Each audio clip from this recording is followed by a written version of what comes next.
I don't owe you satisfaction. That's what Jessica told me. Just like that. Cold eyes. Perfect makeup. Leaning against the door frame in a silk robe that used to mean something. Her voice didn't even shake. Like she was reading off a damn script from a podcast titled, How to Emotionally Cripple Your Husband in Under 5 Minutes. I stared at her.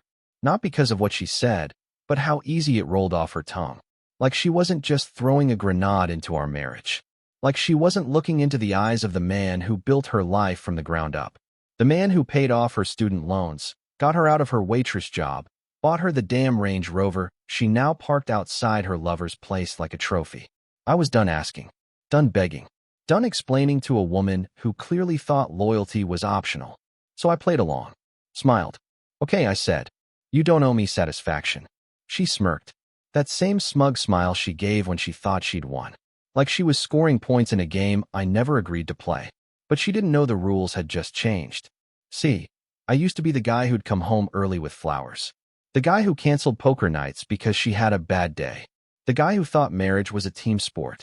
But if she could choose when the rules applied, so could I. I stopped owing her commitment. That night, I didn't come to bed. I slept in the guest room. No fight. No words. She didn't come looking. That was confirmation number one. A woman who cares, asks questions. This one, she was too busy texting on the couch, giggling like a teenager. Her phone buzzed. Loud. I didn't check it. Not yet. I was smarter than that. Let the rope get longer. 2 days later, she started going to the gym again. Same pink leggings. Same full face of makeup. 1-hour workouts turned to 3. No sweat. No towel in her bag. But the scent? Strong. Cologne. Not mine. Definitely not from the gym. I dropped a GPS tag in her car that night. Hidden under the trunk mat. Subtle. Silent. And guess where she didn't go the next morning? Planet Fitness. She drove straight to a townhouse on Lincoln Street. I sat in the truck, 200 meters out, window cracked, heart pounding like I was back in Fallujah. But this wasn't war. This was worse. I watched her knock twice. Door opened. And there he was. His name was Troy. Tall, built like an Instagram coach, shirtless at 9 a.m. with abs that looked sprayed on. She leaned in, hugged him. Then, God help me, kissed him. Like that. Like the woman who told me, I'm just not in the mood for the past 6 months had been in every mood possible for this clown. They stayed in for over 2 hours. I waited. Not a single damn tear in my eye. Rage doesn't cry. It plans. When she came back, she acted normal. That's the part that messed me up the most. She asked if I wanted dinner. I said no. She asked if I could take the trash out. I said sure. She even tried to get flirty. I just watched her. I saw everything differently now. The woman I once loved? She was dead. What stood in front of me was a con artist, perfectly dressed, with fake morals and loyalty bought with attention. The next morning, she found her closet half empty. I took my stuff and moved it to the garage. Are you going somewhere? She asked, fake surprised. Nope, I said. Just keeping things honest. You don't owe me anything, remember? Thought I'd return the favor. She laughed. Laughed. Like I was the punchline of my own story. Oh, sweetheart. The joke's just starting. Jessica was still laughing when she walked into the kitchen, swinging her hips like the queen of some twisted kingdom. I watched her pour herself a glass of that expensive imported water she liked, the one I stocked just to make her feel pampered.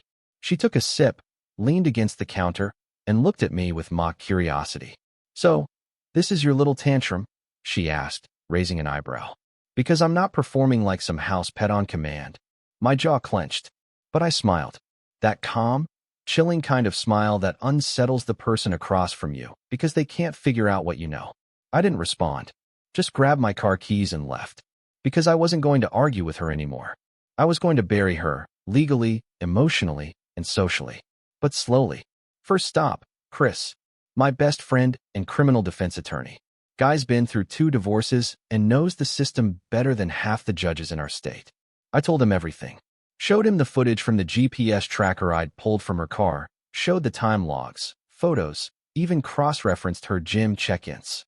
He didn't say a word at first. Just sat back, crossed his arms, and nodded. Get ready, man, he finally said.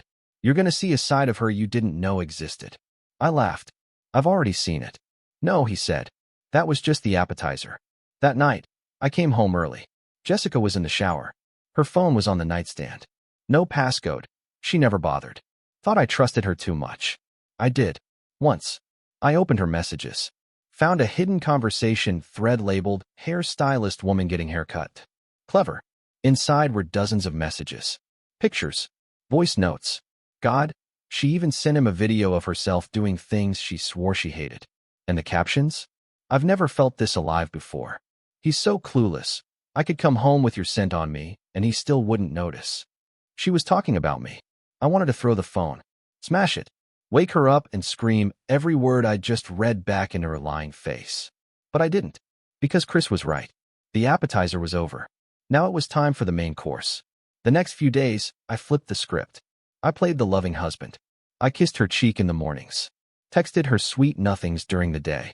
Asked her if she wanted to go out for dinner on Friday. She acted like everything was normal. That's how I knew she was comfortable in the lie. People like her, they never expect consequences. They think if you haven't exploded yet, you won't. She wore a red dress that Friday night. The same one from our honeymoon. Except this time, her body didn't feel familiar anymore. It felt like it belonged to someone else. Like someone had borrowed her skin and voice, but left the soul behind. At dinner, I watched her flirt with the waiter. Right in front of me. When he walked away, she leaned in. You've been acting weird lately, she said, swirling her wine. Like you're hiding something. I stared her dead in the eyes. Maybe I am. She blinked. That confidence flickered. Just for a second. But then she recovered. Rolled her eyes. Whatever. Just don't go crying about how I'm the bad guy again. I told you from the start. I'm not going to be someone's puppet. I don't owe you anything, Liam. You're just scared I finally figured that out. There it was. The real her. The mask cracked, and out came the poison. Every word was another nail in the coffin of who we used to be. I nodded. Took another bite of steak. Let the silence settle. Because the next part? She wouldn't see coming. Back home, she undressed and walked past me like I was invisible. No kiss. No goodnight. Nothing. Just her perfume lingering in the hallway. His perfume. I went downstairs, pulled out my laptop, and uploaded the GPS logs, the photos, the screenshots. Backed up everything. Sent a secure copy to Chris. And then, I poured myself a drink. Because tomorrow, the real fun would begin. Saturday morning. Jessica was still asleep upstairs, tangled in the sheets like she hadn't just detonated our marriage with her betrayal and smug grin. I stood in the kitchen, black coffee in hand, staring out the window. But I wasn't thinking. I was waiting. For her to wake up. For the next move. For the plan to start unraveling. I didn't have to wait long. She came down around 10 a.m., stretching like a cat, wearing my hoodie, the one I used to think looked cute on her. Now it felt like watching a snake wrapped in something sacred. You made coffee? She asked casually. I didn't answer. She poured herself a cup anyway and sat across from me like we were just another couple enjoying the weekend. She looked me in the eye and smiled. You've been different lately, she said. Kinda hot, actually. All mysterious. I sipped my coffee, staring at her in silence. You sleeping better? She added. I know about Troy, I said flatly. She froze. The silence that followed wasn't like before. This one was heavy, like the room itself tensed up. Her pupils shrank. Her mouth opened slightly, then snapped shut. For the first time, Jessica didn't have a line ready. No snark. No deflection. No gaslighting. Then, the performance began. Oh my God, she said, blinking fast. Liam, what are you talking about? Troy? Are you spying on me now? That's seriously sick. Do you hear yourself right now? I smiled. Not because it was funny, but because I'd predicted every word. I slid my phone across the table. Play the video, I said. She hesitated. Play. The video. Jessica tapped the screen. Her eyes flicked down. She watched herself walk into Troy's townhouse. Watched herself kiss him. Wrap her arms around his neck. Disappear inside for 2 hours. Then reappear, smiling like she'd just won the lottery. Her jaw locked tight. She slammed the phone down and stood up. You had no right to track me. No, I had the right to know who the hell I've been sleeping next to, I snapped. You don't owe me satisfaction, remember? So I decided I don't owe you commitment. Seems fair. Her nostrils flared. You're such a coward, Liam. You've always been weak. You couldn't keep me happy, and now you're playing detective because your fragile little ego can't handle the truth. You mean the truth that you've been lying to me for 6 months? I stood up now, voice low but firm.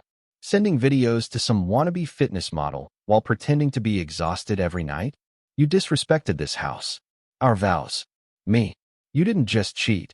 You turned me into a joke. Her lips curled into a smirk. Maybe you were a joke, Liam. Ever think of that?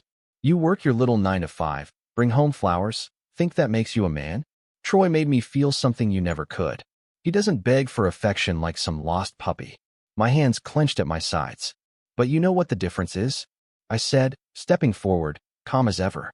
Troy's just a hobby. He's not a plan. You made a mistake sleeping with him, but a bigger one thinking I wouldn't find out. Because now everything's mine. Her eyes narrowed. What do you mean, everything? I leaned in. The house. The accounts. The legal standing. I've got a lawyer who's smarter than both of us combined. You think you're getting half? Try again. Her voice cracked. You wouldn't dare. I already did. She threw the mug. It shattered against the floor. Coffee and ceramic shards everywhere.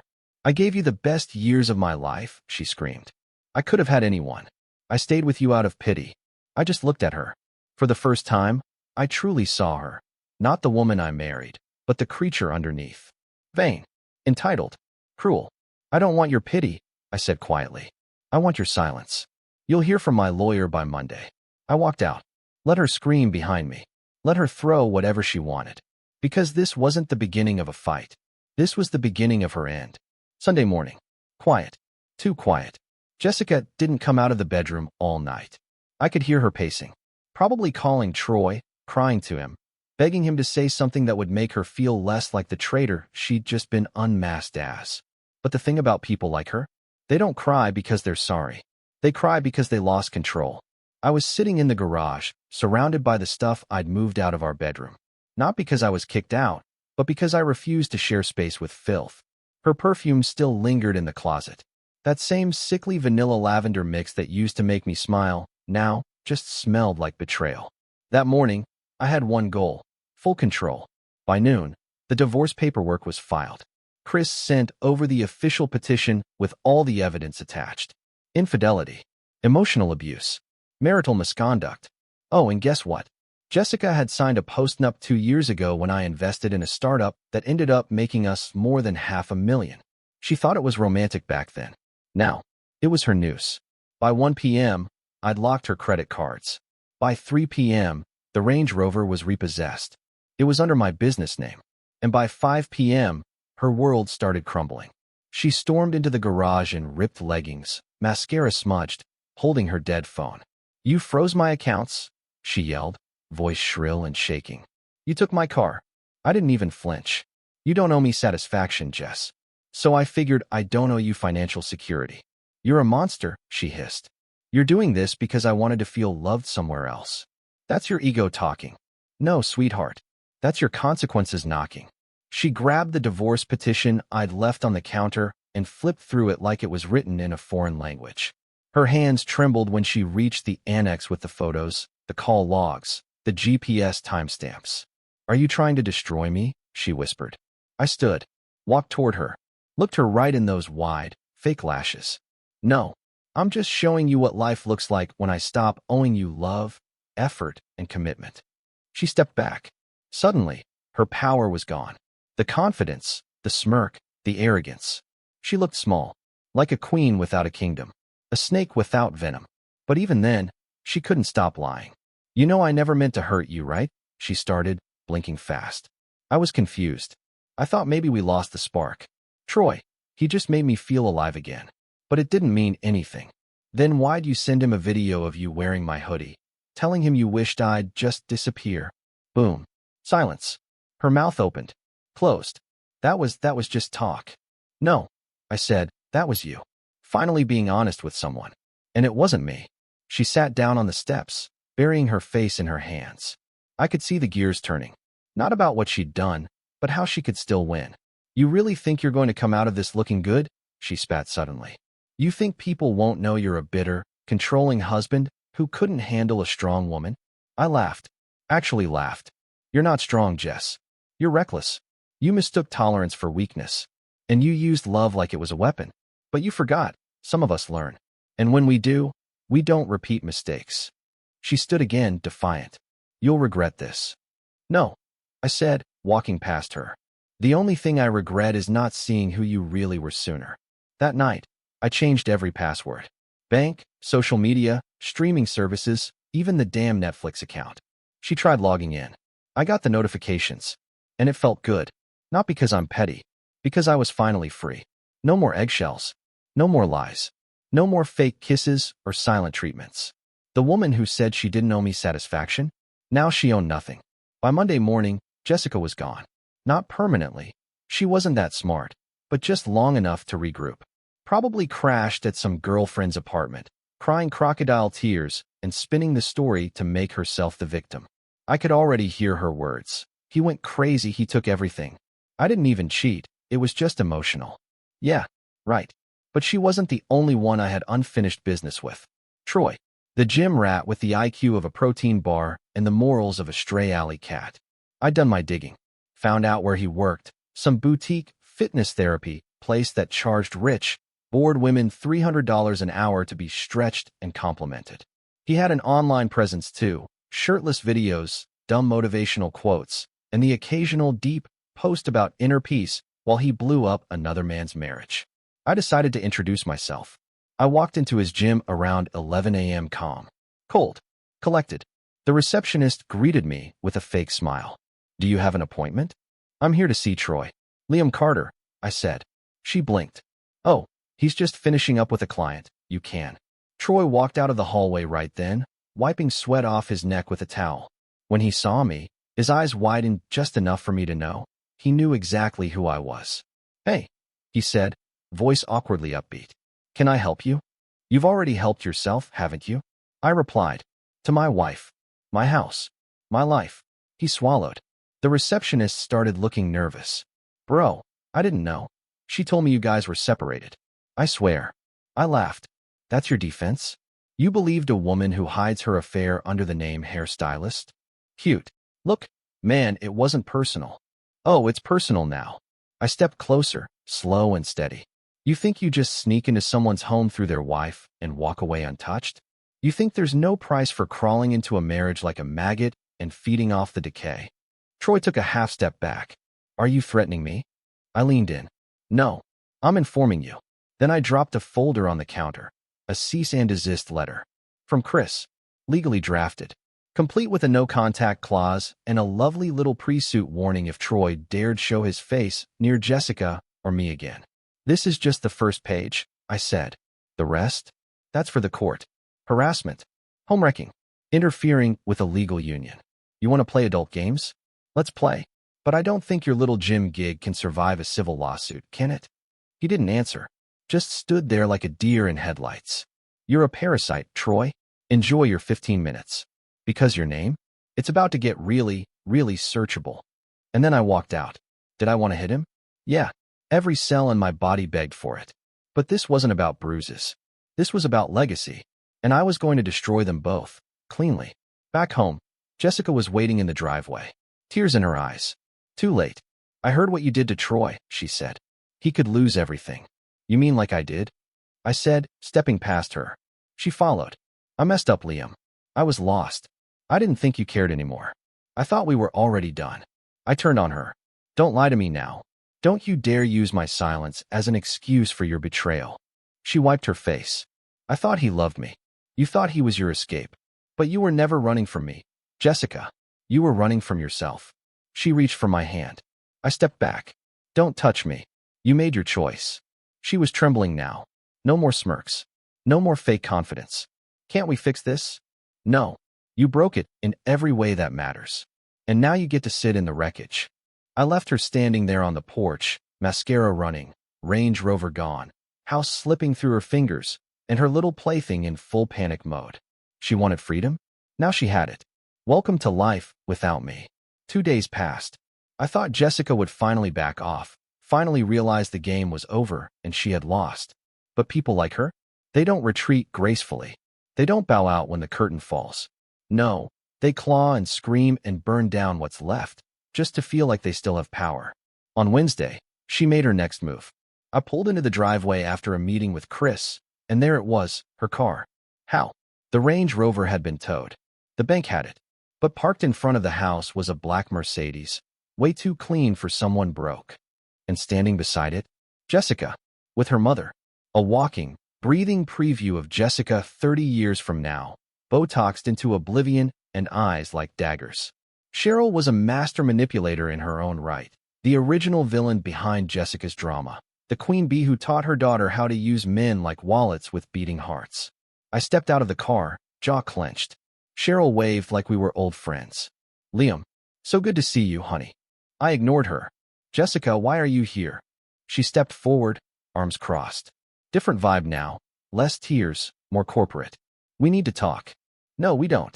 She pushed past me into the house without permission. Cheryl followed. Fantastic. I don't care what paperwork your lawyer filed, Jessica said, spinning to face me in the foyer. This house is still under joint occupancy. I have a right to be here. No, you had a right, I corrected. You surrendered that when you started using my home like a hotel before your little joyrides to Troy's. Cheryl stepped in. Liam, I'm going to give you a piece of advice as a mature woman. Marriages have rough patches. What Jessica did was unfortunate, but that doesn't mean you throw away everything you built together. I laughed. Lady, your daughter didn't trip over a mistake. She dove headfirst into betrayal. And you want to talk about building something? Your daughter only builds exits. Jessica rolled her eyes. Oh my God, you are so dramatic. Everyone cheats, Liam. They just don't all get caught. There it was. The moment she said it, the temperature in the room dropped. My heart stopped. Even Cheryl's eyes went wide. Repeat that, I said quietly. Jessica blinked, realizing what slipped. I didn't mean it like that. No, say it again. Just so I know I didn't imagine hearing the real you. Her lips parted, but no words came out. Too late. You know what? I said, stepping back. Stay here. Make yourself comfortable. I'll call the sheriff and let him explain how temporary occupancy doesn't apply when the spouse violates marital conduct on video. Cheryl grabbed her daughter's arm. Let's go. Now. Jessica resisted. I'm not leaving. He's bluffing. Try me, I said, pulling out my phone. Cheryl whispered something into Jessica's ear, and just like that, she caved. The fire faded from her eyes. She wasn't here to fight. She was here to negotiate. I'll sign the papers, Jessica said, staring at the floor. No contest. Clean break. Just don't make it public. I paused. There it was. The thing she feared most. Not the divorce. Not losing the money. Exposure. Her reputation, that was sacred. The image of the perfect wife, the Instagram life, the curated lies. She could handle losing a husband. She couldn't handle losing control of the narrative. And that's when I knew I'd already won. I'll consider it, I said. But I want a clean exit. No stunts. No smear campaigns. No crocodile tears to our friends. You sign, you walk, and you vanish from my life. She nodded once. Cold. Defeated. They left. As the door shut behind them, I exhaled like I hadn't breathed in weeks. My heart finally slowed. The silence that followed wasn't empty. It was peace. For the first time in months. She had nothing left to fight with. No love. No leverage. No lies that held weight. Jessica had tried everything. Guilt, rage, seduction, even her mother. But when the masks came off, she was just a desperate woman with no power left to steal. I thought it was over. She signed the divorce papers. No contest, no dragging it through court. No hidden clauses. Chris went over every line twice, just to be sure. She even handed back her house key like it burned her fingers. For once, I believed maybe, just maybe, Jessica had finally accepted defeat. But the thing about women like her, they always keep one last card. It came on a Thursday afternoon. I was at the office, halfway through reviewing supplier contracts, when my assistant buzzed in. There's a reporter here to see you. I frowned. A reporter? She says it's urgent. Something about your divorce. She wouldn't say more. I stepped into the hallway, and there she was. Early 30s, sleek blazer, notepad in hand. She introduced herself from a lifestyle blog that specialized in modern relationships and celebrity breakups. Never heard of it. But apparently, Jessica had. She reached out to us personally, the reporter said. Wanted to share her side of the story before rumors start. She claims there was emotional abuse, financial manipulation, that she was scared to leave. I nearly laughed in her face. She told you that. The reporter nodded. She said you locked her out of bank accounts. Took her car. Tracked her. She left out the part where she cheated with a guy who posts shirtless selfies for a living. The woman didn't even blink. Is that a denial? No. That's a correction. I didn't yell. Didn't rant. I simply handed her a USB. Inside were all the GPS logs, call records, photos, and video evidence. Everything legally gathered. All time-stamped, all documented. I added, if you're going to write a story, at least write the truth. That evening, the blog didn't publish her story. It published mine. Headline: Wife's web of lies falls apart after husband uncovers cheating scandal, with receipts. Within hours, the article blew up. Turns out Jessica had built quite the online persona. Empowered wife, modern woman, self-care coach. Her social media followers? Not amused. Comments flooded in. You lied to us? Wow. You made him look like the villain while sneaking around? What a snake. Imagine cheating and still playing victim. Disgusting. By midnight, she had locked all her profiles. The next morning, I got a message from Troy. A single line. You really had to humiliate her publicly? I replied, nah, she did that to herself. I just held up the mirror. And then, silence. No more texts from her. No more begging. No more threats. Just nothing. But the final twist? That came a week later. Chris called me. You sitting down? Why? She tried to dispute the prenup. I blinked. Seriously? She claimed she was under emotional duress when she signed it. Said she didn't know what she was agreeing to. But, get this, her own mother signed as a witness and already gave a statement. I nearly choked. Cheryl turned on her. Oh yeah? Said she advised Jessica not to cheat. That she warned her about legal consequences. You want to know why she did it? Why? She's pissed Jessica dragged the family name through the mud. Said she tanked their image in the social circle. Poetic.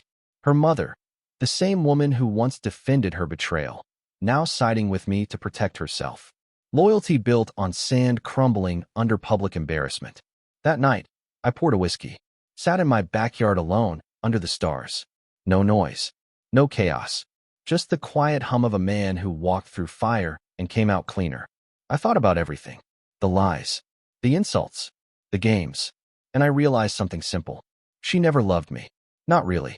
She loved being adored. Worshipped. Chased. When the chase stopped, so did her loyalty. But I didn't break. She did. Her reputation? Ruined. Her comfort? Gone. Her illusion of control? Shattered. And me? I was just getting started. A month later, I saw her one last time. I wasn't planning to. I didn't want to. But life has a twisted sense of humor. I was at a friend's wedding. Sam, my college roommate. Beautiful outdoor venue. Sun dipping behind the hills. String lights glowing above polished wooden tables. I was feeling good. Clean suit. New haircut. I was laughing with some old friends when I felt it. That shift in the air. The kind you don't see, but your gut recognizes immediately. I turned, and there she was. Jessica.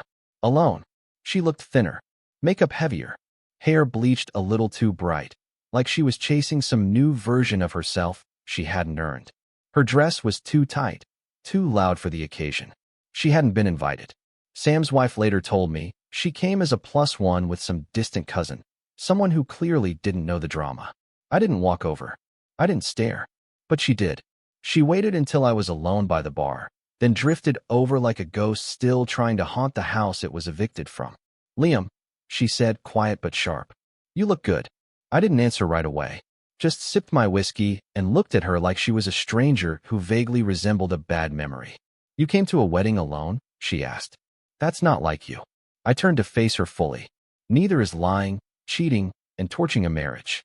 But here we are. She flinched, just slightly, then forced a laugh. You still bitter, huh? No, I said. You cured me of that. She leaned in. You made me look like a monster, Liam. Do you know how many people turned on me because of that article? I didn't make you anything, I said. You just didn't like what the mirrors showed. She exhaled, annoyed. You always were dramatic. Always needed to be the victim. That made me smile. You know what I used to be? I asked, leaning closer. Your home. Your safety. Your biggest supporter. And you threw all that away for cheap validation and sweaty motel sheets. You don't get to rewrite that now. She blinked fast, probably trying to stop her eyes from watering. And for a moment, just a flicker, I saw the fear. The real kind.